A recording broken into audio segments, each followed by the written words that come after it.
Hello all, welcome to our lecture about the argument essay. We're going to start this lecture with a concept called discourse communities. So the idea of a discourse community is it's a community of shared language and identity. And the reason we're talking about discourse communities is as a tool to help you come up with a topic for your argument essay. I'll tell you that if you look at a list of possible argument essay topics, what you'll probably find are hot button political or culture war issues, such as, say, abortion or maybe the death penalty, something like that, which is difficult to write a solid, strong paper about, partially because very little has been left unsaid at this point. If you take the abortion debate, for example, while it's an extremely important political and ethical issue, it's a debate that the parameters of really haven't changed at all in the last 40 years or so. So it's very difficult to come up with a fresh, original take. And what can end up happening is you're rehashing the same arguments that we've all heard hundreds of times. And it makes for a much less compelling paper than if you're writing about something you know deeply, personally, that you have a particular personal connection to and is not something that the general public is as knowledgeable about. As a writer, you want to write about what you know. And so I encourage you to think of your choosing a topic for your argument essay as a opportunity to explore and construct an argument about something you know really well personally. And that's how we get to discourse community. So it's a community of shared language and identity. And identity is used loosely here. It can be really anything that makes you have a sense of belonging with others who are similar in any number of ways. And so I just threw together this giant list of discourse communities based on students' topics they've written about in the past. So it could be based on your job, English professors, chefs, retail workers. You know, if I get together with other professors, the kinds of conversations we have at our conferences are probably things that if you heard, one, you would be like, what the heck are they talking about? And two, you probably wouldn't care much because it's not your discourse community. We have a shared sense of language and concepts that based on our vocation. It could be based on religion, whether one is Catholic or Muslim or Buddhist or Sikh or what have you. There are sets of symbols and language and shared knowledge that exist within those religious communities that are likely to not be known outside. It could be simply a station in life, if one is a parent, if one is a college student, whatever one does in their life. It could be based on deeply held identities of race, class, gender, sexuality, whether it's African American or Latinx, LGBT. It could be based on region and place, right? I personally am a Chicagoan, and I take pride in being a Chicagoan. I also am part of a neighborhood called Rogers Park, and there's a certain set of knowledge and identity associated with where I live. But wherever one lives, right, that's a discourse community. Um, and a lot I've found of my students identify most deeply with discourse communities that are about their interests and passions. Whether one is a gamer, a drummer, musician, artist, poet, basketball player, movie lover, you play bass in a punk rock band, you skateboard, you watch sports, you have a dog, all those things count as discourse communities. So what I want you to do is actually just brainstorm the discourse communities that you are personally part of. And don't leave anything off the list because anything can end up being good ground for an argument essay. For example, I had a student who worked at Payless Shoes, and her branch of Payless Shoes was managed very poorly. And she wrote a fantastic argument paper about how the management structure could be improved. She used personal examples from her experience at Payless. But then for her research, she drew on all these business journals and management journals for actual solid background, helping her prove her case about how the management structure could be improved at her one branch of a corporate store. So it was a very, very specific topic. Only she and a few of her coworkers were in the position to write about it. Yet she found big, important research and made a great argument and got a very good grade on her paper. So I encourage you again, instead of going the easy route to the big hot button political issue, try to locate an argument somewhere in your own specific interest or passion. Often that makes a much better paper and a much more interesting paper for me to read. To find books to do research on your topic, you'll go to this address, library.triton.edu, and then simply click on the Find Books tab. So I'll show you how to do that now. Here we are at library.triton.edu. You will click Find Books, and then from there, if you only want to see what's in Triton's library, click Triton College Catalog. If you click iShare, you actually have access to 90 plus libraries in Illinois, all college libraries. So Triton may not have it, but the University of Illinois at Chicago may have it, or the University of Illinois may have it. And you think, wait a second, I am not driving to Urbana-Champaign to get a book. Of course you're not. We have this great service where they will, if you request it on here, they will actually bring it to our campus. And then when you're done, drop it off at Triton's library, and they'll drive it back to Urbana-Champaign. And so you'll just go ahead and log in with your library card information, your barcode and your last name, and from there you can search. Now, if you were on campus, you wouldn't have to log in, but you do if you're off campus. Okay, so the second thing I want you to know for finding research for this particular paper is, again, at triton.library.edu, and then the Find Articles tab. And then there are two different databases. The first one is called Opposing Viewpoints, and the second one is called Academic Search Complete. Now, these will be more broad, political type of topics, really encompassing the discourse community of the entire United States. And so for Opposing Viewpoints, Academic Search Complete will just bring up everything, including tons of resources that you can connect to any topic that's close and personal to your interests. So let me quickly show you that. So we would click Find Articles, and then we would click Academic Search Complete is on the top left, and Opposing Viewpoints in Context is the fourth one down on the left side. Of course, once we click, it's going to ask you for your username and your password. You'll go ahead and log in there, and from there you'll be able to search for articles. All right, so again, Opposing Viewpoints, Academic Search Complete. So let's talk about how this essay is going to be structured. You've heard me say this 4 times now.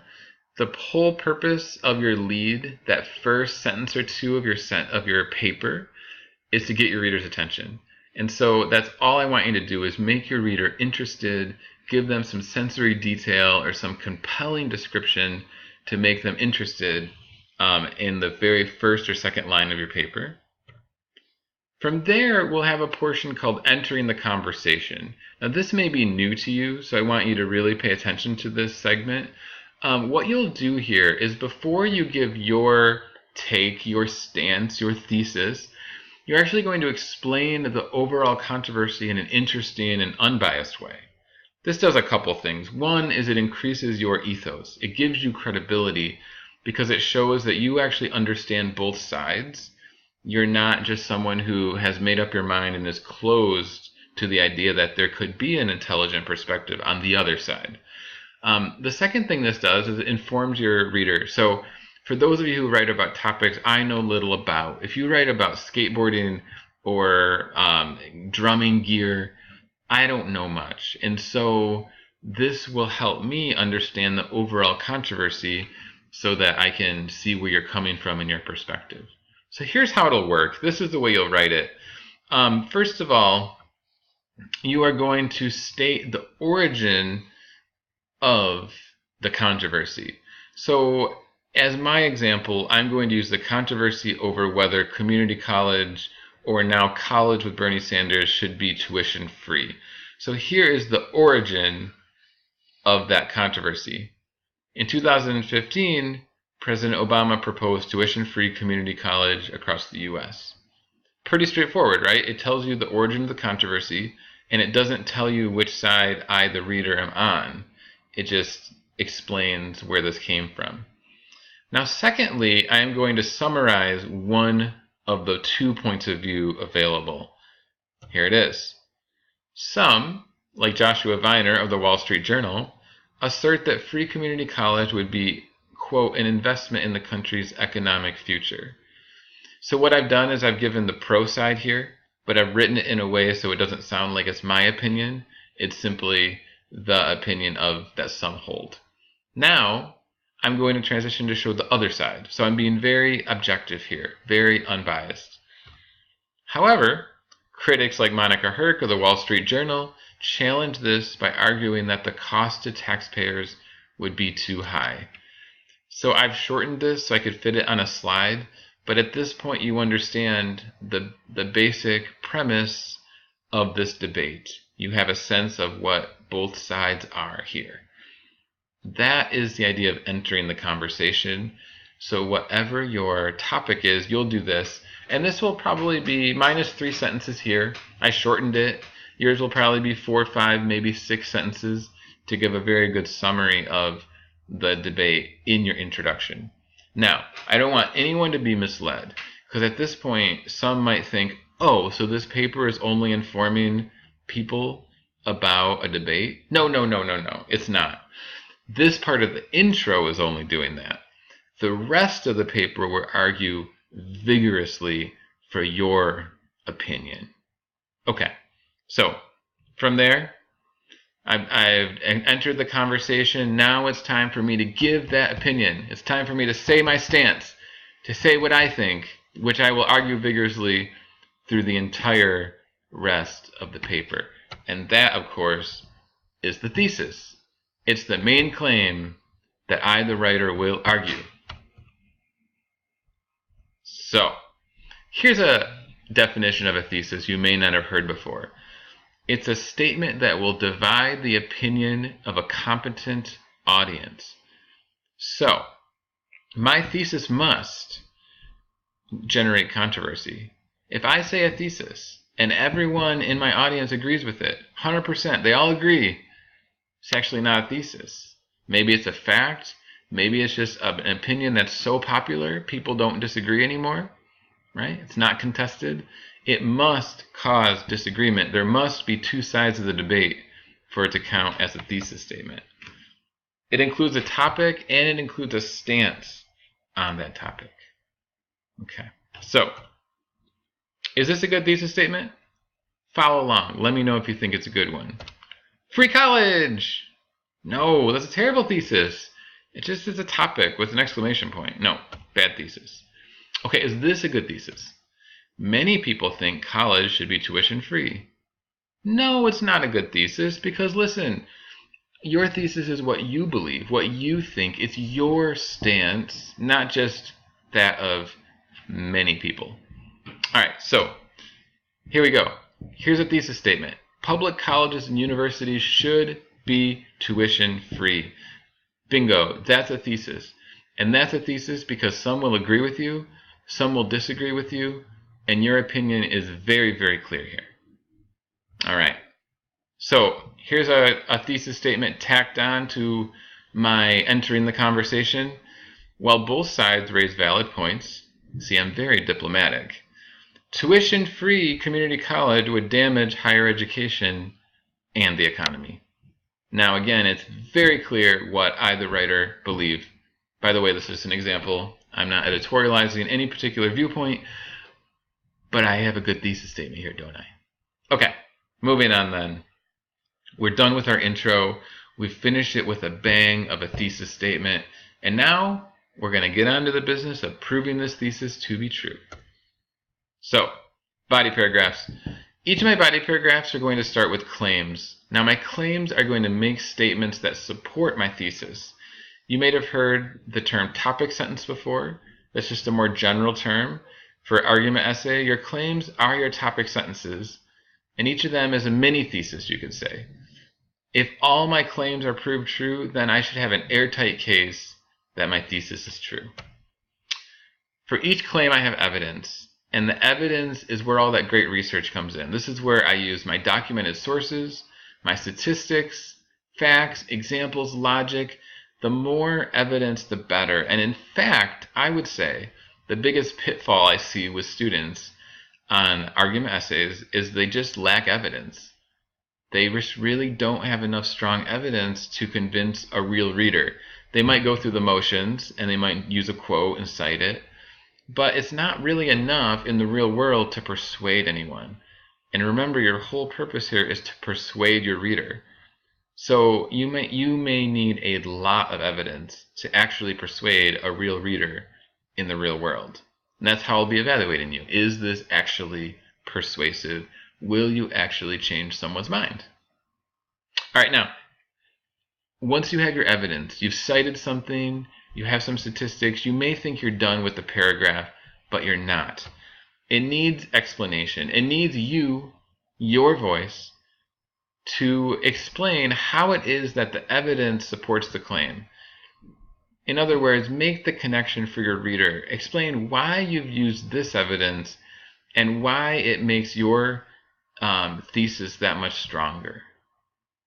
So, evidence is always in the middle of the paragraph. In other words, your quotes are always in the middle of the paragraph. In other words, you're going to make a quote sandwich. Okay, I want you to think about this when you quote, because sometimes I see students start their body paragraphs with a quote. And that's really misplaced, because you need to have a claim at the beginning of your paragraph. And sometimes I see students finish the paragraph with a quote, but that's misplaced too, because really you need an explanation explaining each quote and showing the reader why this is such good evidence and why it proves your point. So, when you go back and revise, remember it's a quote sandwich. The quote is going to go in the middle of each paragraph, and it's going to have a claim on top and an explanation on the bottom, just like this hamburger has its sesame seed buns. Make sense? Okay, good. All right, so moving forward, I just want to give you a brief example here. When I teach this in person, I like to have students debate the question. It's a broad one, it's a silly one, but it's a fun one. Debate the question of if Chicago is a good place to live. All right, and so here's my claim.